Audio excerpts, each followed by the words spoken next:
두 자릿수 곱하기 이제 한 자릿수 한번 들어가 보도록 하겠습니다. 두 자릿수 곱하기 한 자릿수는 두 단계로 쪼개서 할 거예요. 첫 번째는 20 미만의 수를 가지고 해볼 겁니다. 그러니까 10몇을 가지고 먼저 해볼 거예요. 왜 그러냐면 이게 지금 유럽의 그 수학 교육의 트렌드인데요.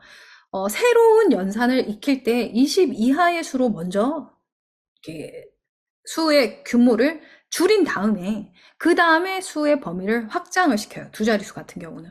왜냐하면 20가지 수에 대해서는 좀 우리가 머릿속으로 떠올려 봄직하잖아요. 그러니까 10의 자리가 또 그 10이기 때문에 그림으로 표현하거나 상상하기가 굉장히 수월합니다. 막 50몇, 70몇, 80몇보다.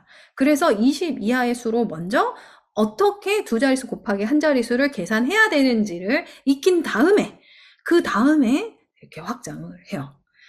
가장 첫 단계는 표랑 그림을 그려서 하는데요. 요 표 앞에서 보셨죠? 우리 곱셈 99 하면서 그 표에다가 8을 5와 3으로 쪼개서 한번 해봤어요. 그 부분을 그대로 따와서 써요. 앞에서 그렇게 표를 가지고 이 표를 어떻게 사용해야 되는지를 이미 알고 있어요. 그렇기 때문에 어렵지 않게 이해할 수 있죠. 앞에서 제가 그 곱셈 99 표 하면서 이거는 한 두 자릿수 곱하기 한 자릿수에서 표를 활용할 때 그 부분을 잘 활용하기 위해서 미리 하는 거다라고 말씀드렸던 거 기억하시죠? 그래서 이 13 곱하기 2를 어떻게 쓰냐면 표에 여기는 이제 한 칸이니까 여기 2를 쓰겠죠? 그리고 이 13을 10과 3으로 쪼갭니다. 10의 자릿수와 1의 자릿수를 쪼개서 쓰는 거예요. 그리고 나서 이제 2 곱하기 10한 값을 여기다 쓰고 2 곱하기 3한 값을 여기다 씁니다. 그리고 더해서 이렇게 쓰죠. 26. 이게 우리가 앞에서 계속 반복했던 곱셈의 원리, 그 개념을 굉장히 여실히 보여주는 두 자릿수 곱하기 한 자리예요. 그래서 13 곱하기 2는 2가 결국엔 13개가 있다는 건데 2를 10번 더한 거에 2를 3번 더 더하는 거구나. 그래서 그 값을 두 개를 더해서 값을 찾는 거야 라는 걸 보여주는 거예요. 이게 제일 중요한 목적이고요. 두 번째는 한국에서는 이렇게 계산하잖아요. 13 곱하기 2 해서 세로셈으로 계산을 해요. 근데 이건 받아 올림이 없으니까 수월한데 17 곱하기 8 이렇게 되면 7, 8, 56 하면서 5 이렇게 올려주고 8, 1은 8에 3 더하면서 이렇게 쓰면서 세로셈으로 쓰면서 아이들이 어려워합니다. 받아 올림 그리고 그거 더해서 하는 거에 굉장히 어려워해요. 그리고 또 문제점이 뭐냐? 이렇게 세로셈으로만 계산을 하면 곱셈 99로만 풀어요. 그러니까 얘가 지금 17 곱하기 8로 보지 않고 7 곱하기 8, 1 곱하기 8로 본다는 이야기예요. 그래서 나중에 얘가 두 자릿수 곱하기 두 자릿수가 되면 엉뚱한 수의 범위를 써놓습니다. 한 자리 밑에 하나 더 쓰게 되면. 그 두 수를 곱해서 나올 수 없는 수의 범위를 써요. 왜냐하면 이 곱셈을 전체적으로 보는 연습이 하나도 되어 있지 않기 때문이에요. 곱셈 99로만 푸니까. 그래서 세로셈으로만 푸는 거는 안 됩니다, 여러분. 독일에서는 두 자릿수 곱하기 한 자릿수에서는 아예 세로셈을 다루지 않아요. 아예 안 해요. 무조건 다 가로셈으로 합니다. 표 그림이 1단계, 수조개가 2단계, 수직선이 3단계고 수식이 4단계인데 4단계에 가서는 100%다 가로셈입니다. 그렇게 될 수 있고 돼야 합니다. 두 자릿수 곱하기 한 자릿수가 가로셈이 되어야 하는 이유가 있어요. 명확한 이유가 있습니다. 왜 그러냐면 고학년 때 특히 이제 4학년, 5학년 때 무슨 연산이 나오냐면 분수의 연산이 나옵니다. 그 연산이 나올 때 나오는 곱셈의 90% 이상이 두 자릿수 곱하기 한 자릿수예요. 어떤 식이냐? 3과 16분의 7이야. 이 대분수를 가분수로 바꿔야 돼요. 그럼 어떻게 해야 되나요? 3 곱하기 16에 7을 더해야 되잖아. 그러면 애들이 어떻게 써요? 16 곱하기 3 세로셈으로 씁니다. 쓰는 순간 화딱지가 나죠. 난 분수를 풀어야 되는데 곱셈을 해야 되니까 화딱지가 납니다. 짜증이 나요. 이게 끝이 아니네. 여기서 7을 또 더해야 돼. 이렇게 되는 거예요. 근데 16 곱하기 3을 암산이 되면 어떻게 되냐. 이 방식대로 어떻게 암산되는지 제가 그러면 보여드릴게요. 이 방식대로 하면 진짜 대부분 암산, 아니면 최소한 가로셈으로 바로 계산할 수 있어요. 굳이 세로셈으로 변형시키지 않고. 이것 때문에 두 자릿수 곱하기 한 자릿수는 가로셈이 돼야 합니다. 중학교에 가서도 나오는 곱셈의 많은 포션이 두 자릿수 곱하기 한 자릿수예요. 근데 중학교 가서도 세로셈으로 바꿔서 쓰면 안 되겠죠. 여러분, 계산할 게 너무 많은데 곱셈 두 자릿수 곱하기 한 자릿수를 세로셈으로 푸는 순간 시험을 다 풀 수가 없어요. 그래서 꼭 두 자릿수 곱하기 한 자릿수는 가로셈, 그리고 암산까지 도전해봐야 됩니다. 그리고 3학년 때는 가로셈까지만 해도 돼요. 근데 이게 경험이 쌓이면 자연스럽게 암산이 되거든요. 어떻게 암산이 되는지 요 네 단계를 하나하나 차근차근 밟으면 4번에 이르러서는 가능해져요. 자, 보겠습니다. 자, 표 하나 봤죠, 표? 여기서 이렇게 하는구나 하면서 야, 두 자릿수 곱하기 한 자릿수 너무 쉬운데? 라는 이야기를 해요. 왜냐? 지금 10 몇 곱하기 몇이기 때문에 계속 여기는 10의 몇 곱한 값만 올 거거든요. 그러니까 굉장히 간단해요. 그래서 이렇게 한 다음에 그 표를 까보면 이런 의미야 라는 게 요 그림에서 알려주는 거예요. 그림을 읽어야 합니다. 시지각각 프로세스죠. 이 그림이 담고 있는 정보를 읽어와야 돼요. 자, 어떤 정보냐면 지금 13 곱하기 2가 그림으로 어떻게 표현됐는지를 보는 거예요. 보니까 지금 요 한 줄에 13이죠. 주황색 10개에 초록색 3개. 그 밑에도 주황색 10개에 초록색 3개. 그래서 13이 2개 있네. 근데 얘를 10이랑 3으로 쪼개서 한번 봐볼게. 그랬을 때 그럼 10이 2개 있고 3이 2개 있는 그림으로 재편해서 나타낼 수 있습니다. 요 그림을 읽고 그대로 수식으로 연결 짓는 거예요. 이게 중요한 포인트가 뭐냐면 그 그림이 담고 있는 정보가 결국에는 수학적으로 어떻게 표현되느냐를 연습하는 거예요. 서술형 문제, 아이들이 어려워하잖아요. 근데 여러분, 서술형 문제의 핵심은 문해력이 아닙니다. 네, 문해력 이슈가 아니에요. 무슨 이슈냐면요. 그 정보가 텍스트가 담고 있는 수학적인 정보로 전환하는 거에 이슈예요. 글을 못 읽는 건 아니에요, 애들이. 한자어의 의미 이런 거는 조금 개입이 될 수 있죠. 그렇지만 그냥 여러분들이 보는 그런 문제집의 서술형 문제는 글을 이해 못하는 게 아니에요. 그 글이 수학적으로 어떻게 표현되는지 그 연결고리가 없는 거예요.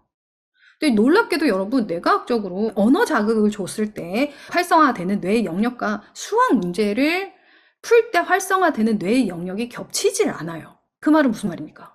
수학 문제를 풀 때 문해력의 이슈가 관여하지 않는다는 얘기죠. 이거 굉장히 중요한 포인트예요. 그래서 문해력이라는 마케팅에 속지 마세요, 여러분.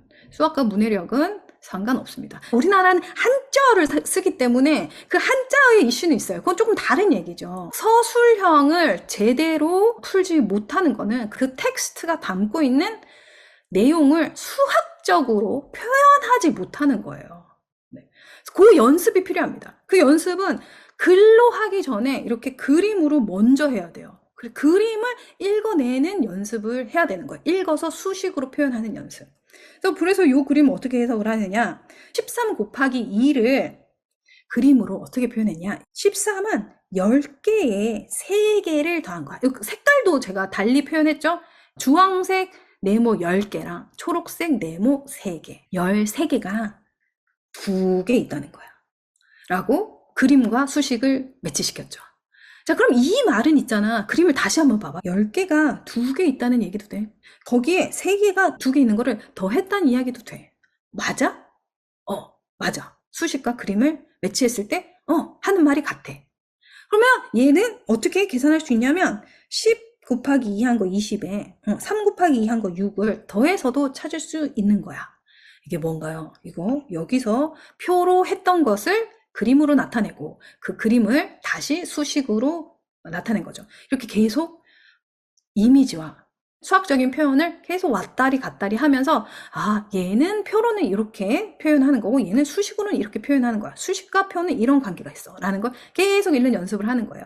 이게 시지각화 과정이고 결과적으로 서술형 문제를 잘 해결하기 위해서는 이 시지각화 과정이 잘 연습되어 있어야 한다라고 말씀드릴게요. 자, 여기까지 그러면 두 자릿수 곱하기 한 자릿수의 개념을 봤죠. 자, 요거를 그러면 한 단계 점프업 해가지고 이거 표를 일일이 그리고 그림을 일일이 다 그려가지고 할 수 없잖아요. 그죠? 언제까지 그리겠어요? 시험에서 이렇게 그리면 안 됩니다, 여러분. 시험에서는 이 수식 단계로 풀어야 되지 표 그림으로 푸는 건 아니에요. 이거는 원리를 보여주기 위함이고 그래서 얘를 어떻게 푸는지를 알려줘요. 13 곱하기 2를 요 단계로 이 그림을 싹 빼고 이렇게 푸는 거예요. 이 13을 10과 3으로 쪼개. 10 곱하기 2는 20이고 3이 6 해서 2개를 더해서 26이야. 이 표가 굉장히 간단하게 표현이 되죠. 이게 수 쪼개기인 거예요. 여기까지 한 다음에 그리고 나서 이 수직선 과정을 하는데요. 수직선 과정은 뭐 어떤 수로도 사실 할 수 있어요. 근데 특히 제가 예시로 보여드리는 거는 1의 자릿수가 9 혹은 8일 때 굉장히 유용합니다.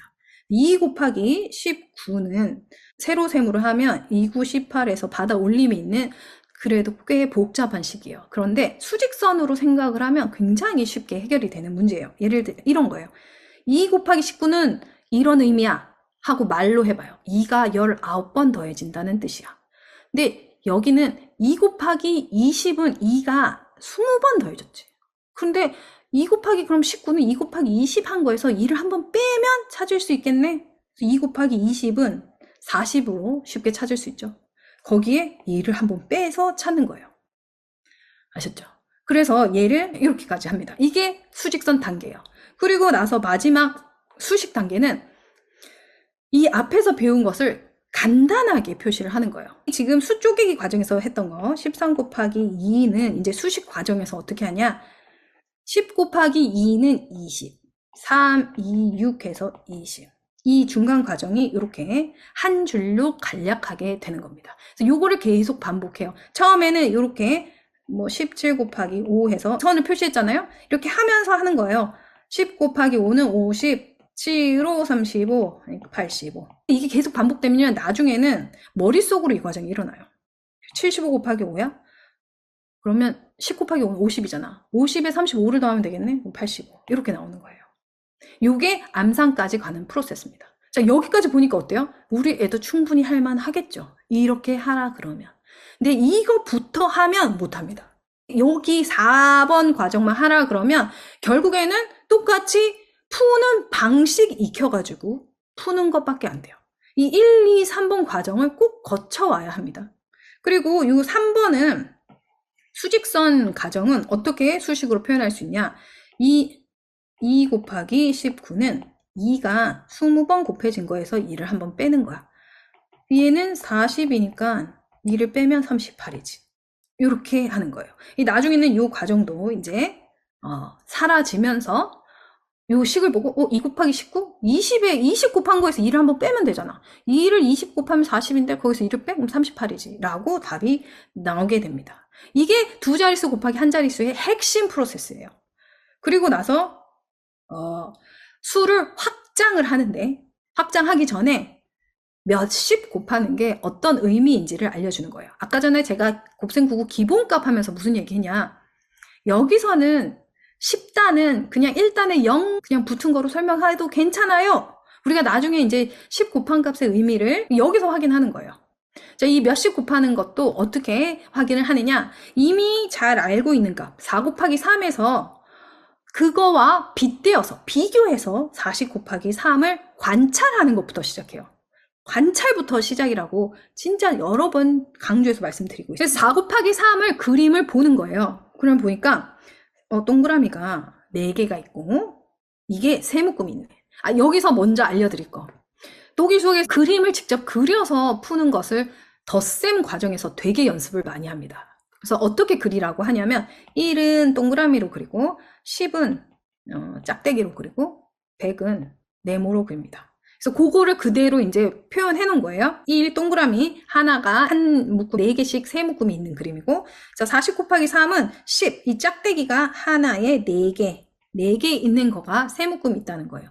이 그림을 이제 보고 밑에 칸을 해석해서 채워 넣는 거예요. 여기서 비교해서 설명하는 거 아이들이 되게 어렵게 느끼는데요. 비교해서 설명하는 게 무엇인지 알려주셔야 돼요. 비교해서 설명하는 거는 그림을 보고 같은 점, 다른 점을 찾아내는 게 비교해서 설명하는 거예요. 자, 같이 볼게요. 4 곱하기 3은 뭐가 몇 묶음 있는 거야? 그래서 뭐 동그라미가 이렇게 표현하기도 해요. 그것도 괜찮습니다. 그거는 요렇게 수를 그림으로 표시를 하는 이유는 이렇게 그림으로 표현했을 때 우리 뇌는 헷갈려 하지 않습니다. 얘를 보면 333이라고 눈에는 다 똑같이 333으로 보이지만 얘는 네모가 3개고 얘는 짝대기가 3개고 얘는 동그라미가 3개인 거야 하고 인풋 할 때부터 완전 그 카테고리를 달리해서 인풋을 해요. 그래서 그림으로 이렇게 구분해서 수를 파악하는 게 굉장히 중요해요. 여기서 4 곱하기 3은 동그라미가 4개씩 4가 세 묶음 있는 거고 40 곱하기 3은 이제 짝대기 4개 40이 세 묶음 있는 값입니다. 라고 눈에 보이는 대로 인식한 거죠. 그래서 같은 점은 뭐가 같나요? 맞아요. 세 묶음이 같죠. 세 묶음. 세 묶음이 있는 게 같아요. 맞아요. 세 묶음의 수가 같죠. 같은 점은 둘 다 세 묶음이라는 거. 묶음의 수가 같은데 차이점은 그 한 묶음에 들어가 있는 양이 다르다라고 할 수 있죠. 그래서 이 차이점 때문에 값이 어떻게 다르냐? 4 곱하기 3은 10이고 40 곱하기 3은 120으로 10 곱한 만큼 차이가 난다는 사실. 그 차이의 원인에까지도 알려주는 거예요. 똑같이 수직선으로도 하고 나서요. 여기서 끝이 아니고 그 4 곱하기 3은 12 한 다음에 40 곱하기 3을 수 쪼개기해서 보여줍니다. 야, 40은 4 곱하기 10이잖아. 왜 4로 쪼갰니? 예, 4 같은 기준으로 쪼개보려고 4로 쪼갠 거야. 그러면서 4 곱하기 10 곱하기 3으로 할 수 있지. 그럼 봐봐. 4 곱하기 3 곱하기 10이잖아. 뭐랑 같아? 얘랑 같네. 결국에는 40 곱하기 3은 4 곱하기 3에 10 곱한 값이야. 라고 명확하게 보여주고, 근데 시험 볼 때는 이렇게 하나하나 쪼개서 하기에는 복잡하잖아. 그러니까 시험 볼 때는 40 곱하기 3은 4, 3, 12에 10 곱한 값하고 쓰면 된다. 라고 알려주시면 됩니다. 자, 그리고 나서 이제 본격적으로 수를 확장을 해요. 두 자릿수 곱하기 한 자릿수 하는데 2단계는 20보다 큰 값에서, 그러니까 99까지 하는 거죠. 20에서 99까지. 의 수를 가지고 똑같은 프로세스를 해요. 수 쪼개기, 수직선, 수식. 제가 퀵하게 보여드릴게요. 이미 했으니까. 페이지 만들어 놨는데 띄워먹기도 그렇고, 그죠? 그래서 2 곱하기 27. 이미 앞에서 우리가 다 한 거기 때문에 이 프로세스는 애들 거뜬합니다. 20 이하의 수를 하면서 두 자릿수 곱하기 한 자릿수에 자신감이 붙었어. 자신감이 붙은 상황에서 수를 확장하기 때문에 거뜬하게 해 나가는 거예요. 굉장히 큰 의미가 있는 부분입니다. 그래서 2 곱하기 20은 40, 7이 14에서 더해서 54. 수 쪼개기 하면 2 곱하기 27 이렇게 쪼개요. 27 곱하기 2로 쪼개면 20과 2, 7과 2, 40, 14 더하면 54. 자, 수직선은 문제를 바꿔볼게요. 2 곱하기 29, 얘는 2 곱하기 30, 60에 2 한 번을 빼. 그러면 58. 이렇게 할 수 있죠. 다음에 수식은 그럼 어떻게 하나요? 20 곱하기 2가 나왔어. 그러면 2, 40에 14 해서 54. 29 곱하기 2는 60에 2 한 번 빼는 거. 58. 이게 수식 과정입니다. 자, 앞에서 우리가 여러 번 반복을 했기 때문에 이 과정에서는 굉장히 쉽고 재밌게 할 거예요. 여기서 제가 팁을 드릴 게 있어요. 이 표를 많이 해볼수록 가로셈, 암산까지 가는 과정이 짧아지거든요. 그래서 요 표 하면서 집에서 대결 많이 해보세요. 대결. 네, 오죽하면 제가 프로그램에서 대결하는 미션을 냅니다. 대결을 많이 해보세요. 그래서 요이 땅 해가지고 서로 문제 내가지고 누가 더 빨리 푸나. 이거 한 일주일만 해도 두 자릿수 곱하기 한 자릿수의 실력이 확 늘고요. 그리고 여기까지 금세 갑니다. 그래서 꼭 대결 한번 해보세요.